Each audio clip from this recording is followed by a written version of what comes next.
Hey guys, today's lesson is going to be working with double and half angle formulas. They're the last set of trig formulas that we'll need to know for the year.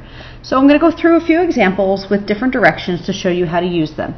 At the top of the page you have these formulas right here, and so we're going to talk about double angles where you have 2 times an angle on this side versus this side. So you'll notice in this first one where it is the sine of 2x, I have over here just the sine of x and the cosine of x. So from this x to this one, it's going to get doubled from a plane x to 2x. And the same thing for tangent. Here's a plane x and a 2x. Now to be careful, the cosine double angles, there are 1, 2, 3 different formulas that go back to the cosine of 2x and vice versa. When I have the cosine of 2x, I could replace it with 1, 2, or 3 different things. For half angles, you'll see this angle x is divided in half when it's plugged back into the formula. Same thing over here for cosine, and the same thing over here for tangent. Tangent also has 2.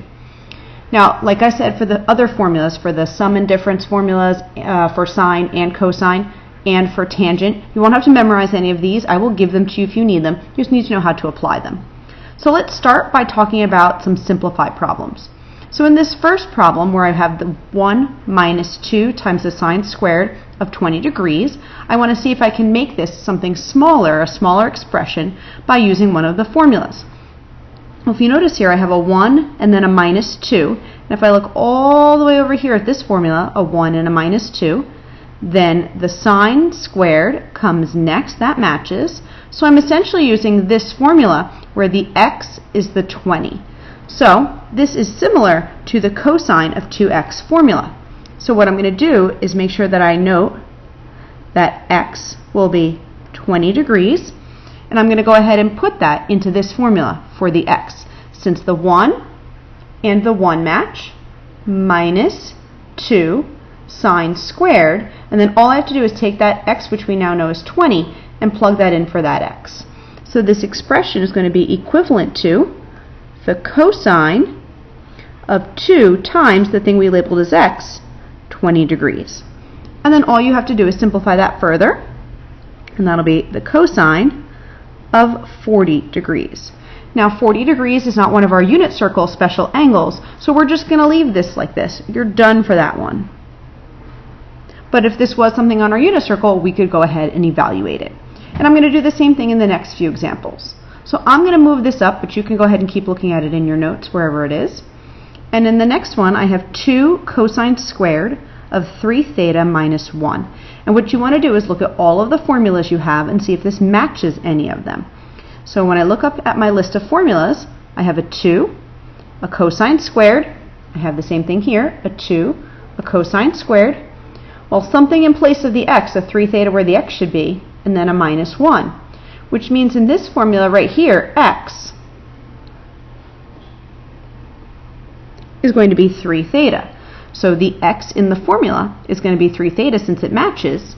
And if you look, the one with the 2 cosine squared minus 1 goes with the cosine of 2x again. So I'm using the same formula in example 1a and example 1b, but different things come as they're set up. This one has a sine squared and this one has a cosine squared.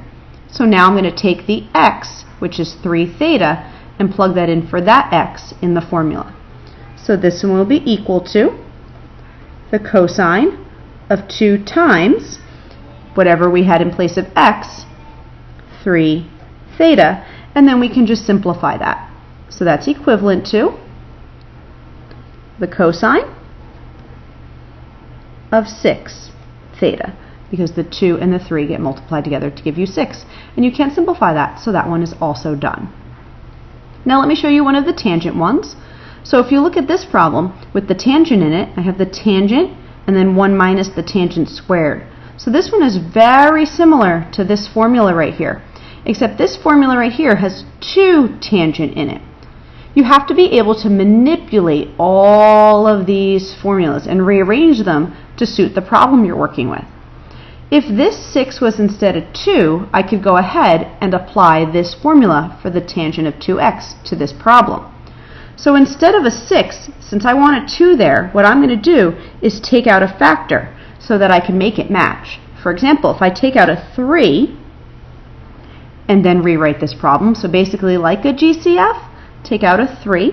On the top, I left with 2 tangent of beta over 1 minus the tangent squared of beta. And so remember, 3 times 2 was the 6. And now everything inside this formula, the entire thing where beta is the x, matches this formula up here. So I'm going to replace everything here with the tangent of 2x. But in our problem, the x is a beta. So this will be 3 times the tangent of 2 beta. And at that point, you can stop. So those were some examples where you're just simplifying. Again, the directions say to simplify, so you get it as small as possible. If it's on the unit circle, you evaluate. If it's not, you can be done. Now, in the next set of problems, we're going to be asked to simplify. So example 2, not simplify. Example 2, it asks you to find the exact value of the expression. So I'm just going to move mine up here. Now, you're not going to be able to see my formulas, but I'll write down the formula we need when we get it there. You can keep following along in your notes. So for this one, again, the directions are different. It says find the exact value of the given expression. And so you need to look at the top of the page to see where this formula matches one of the ones you have. One of the formulas at the top of the page is the sine of 2x equals 2 sine of x cosine x. So that formula at the top of the page is very similar to what we have down here. I have the sine of something and the cosine of something, but this one isn't quite right. Just like in this problem, we had to factor out a 3 to make the thing after it match to apply the formula. In this one, I'm really close. I just wish that 2 wasn't there. So what I could do is divide both sides by that 2 and rearrange the given formula to read 1/2 the sine of 2x equals the sine of x cosine of x. And in this form, I have the sine of x and the cosine of x, just like I have the sine of 8 pi and the cosine of 8 pi. So if I make x be equal to pi over 8, I know I said 8 pi, I mean pi over 8, then I can go ahead and apply the formula in this form, which means the given expression will be equal to 1/2 the sine of 2 times, so I'm just applying this formula on this side, 1/2 the sine of 2 times whatever I've decided x is going to be, which will be pi over 8. And in this case, I'm going to keep working to simplify. So that will be 1/2 the sine, reduce the 2 and the 8, becomes a pi over 4. And pi over 4 is on our unit circle. So that'll be equal to 1/2 the sine of pi over 4 is radical 2 over 2. And now when you have a fraction, you can just multiply straight across. So this will be the square root of 2 over 4. And now it's as simple as it can go. So you found the exact value of the sine of pi over 8, cosine of pi over 8. It's equal to radical 2 over 4. Let me show you another one like that using a different formula. So I'm just going to move this out of the way. I'm going to go to the second page. It's the same page you guys have, so turn the page. And so that we can see them, I'm just going to put the formulas right here so that you can see them at the bottom. And now I'm going to apply a different formula to simplify this one. And again, the directions are to find the exact value. So what you want to do is take this and match it up to one of the formulas. So if you go ahead and look, I have a 1 minus a 2. Alright, so it looks like the only one with a 1 minus a 2 in it is this one, sine squared, which would make our x in this problem 7 pi over 12. And now what I like to do is apply this formula in a simpler version like we did in another problem, like we did in example 1a, and put the x in for that 2 in the formula. So again, I want to use this formula because it matches what I was given up here. And I want to take the x and plug it into the simpler form right here for the cosine. And so this one will be equivalent to the cosine of 2 times our x, 7 pi over 12. So there's our 7 pi over 12, and you plug that in. Now this one can get simplified. The 2 and the 12 reduce, so this becomes the cosine of 7 pi over 6, the cosine of 7 pi over 6, and that is on our unit circle. So 7 pi over 6, I'm going to draw a little picture here, is in the 3rd quadrant. Using all students take calculus, I know in that quadrant my cosine needs to be negative because I have a t, and then I know in the 1st quadrant that the cosine of regular pi over 6 is radical 3 over 2. You could also just go to your unit circle to 7 pi over 6, which again is in the 3rd quadrant, and look up the x coordinate, and it will be negative radical 3 over 2, and then you're all set. So we've gone over 2 sets of directions, which were to simplify, get it as far as you can, and the other set was to find the exact value. So use your unit circle once you get what everything is equal to. The last type is, unfortunately, your favorite type. It's a proving problem. So I'll bring the formulas back when we need them, but in example 3, you're asked to prove an identity. No, they're not going away. When I typed it, I had a little typo. I have the 2 here. In order for this identity to work, and remember they all have to work, you have to put the 2 next to the x. So you're going to fix it so that it looks like this on the right-hand side. So all of your old rules for identities apply, so you're going to do whatever you can only to the left side to prove that it equals the right side. So when I see something squared like this, I cannot distribute that exponent over that addition. This one is a full FOIL. So I'm going to FOIL this. You can write it all out. Sine of x plus cosine x times sine x plus cosine x. And now again, you're going to multiply everything out.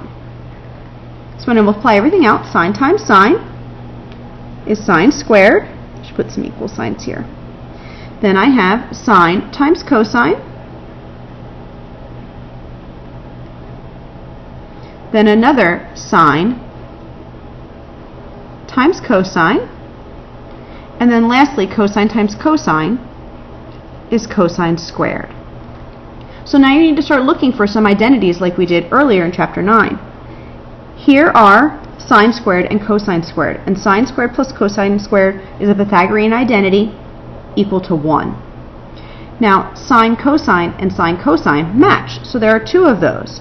So 2 sine x cosine x. And now that's what we've been working on in this chapter. So I'm going to put my identities back so you can see them, my formulas. And if you look, 2 sine cosine is equal to the sine of 2x. So this right here is one of the new formulas from the chapter. So this is just equal to 1 plus the sine of 2x. And now this equals the other side. So in this section, you'll have to be doing problems where you're simplifying, finding the exact value, and proving. So in your homework problems, make sure that you use all of the old rules for identities. We're going to go over these in class, but I have the page that you're going to use for homework ready to go here. And if you look at the ones I assigned, I did one similar to this. But if you look at the ones I've assigned, in number 31, I'm going to give you a hint. On this side, which is the side you're allowed to work on, you're going to have to use the conjugate.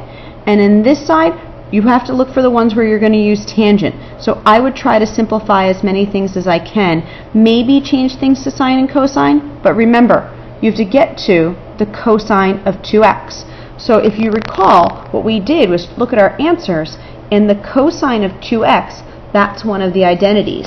So see what you can do to maybe get the left-hand side to look like one of these things. So try to simplify to one of these items to then go to the cosine x.